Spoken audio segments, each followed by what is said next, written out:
এবারের চিঠিখানি লিখে পাঠিয়েছেন সুনীল বরণ কালিন্দী, বন্দুবরাজপুর, বাঁকুড়া, পশ্চিমবঙ্গ থেকে। তিনি বিজ্ঞাপনের প্রথম বিষয় পথ চলার উপরেই লিখেছেন। কি লিখেছেন? এমন মানুষ আমি বাপের জন্মে দেখিনি।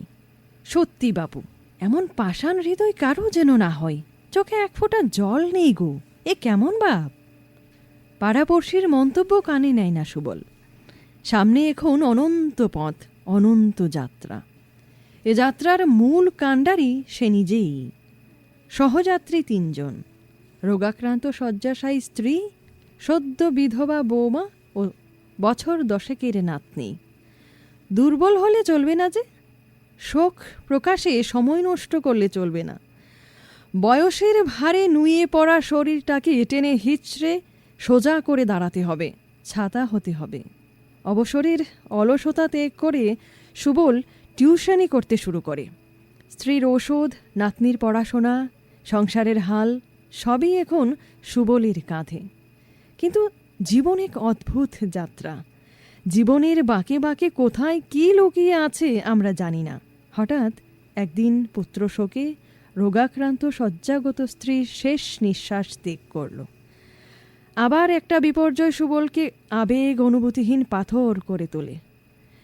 বিপর্যয়ের সঙ্গে সঙ্গে অদ্ভুতভাবে মনের জোর সমানুপাতিক হারে বৃদ্ধি পায় নদীর স্রোতের মতো অপ্রতিরোধ্যভাবে। পাড়াপড়শি অবাক চোখে দেখে। নিন্দে মন করে সুবলের শোনার সময় নেই।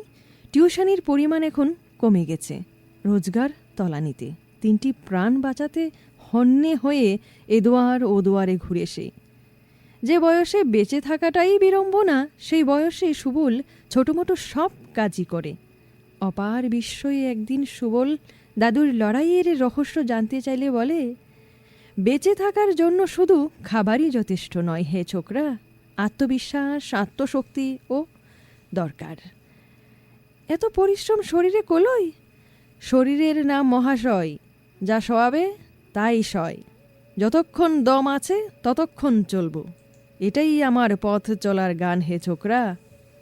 লিখেছেন সুনীল বরণ কালিন্দী, গ্রাম বন্দুবরাজপুর, সিমলাপাল, বাঁকুড়া, পশ্চিমবঙ্গ।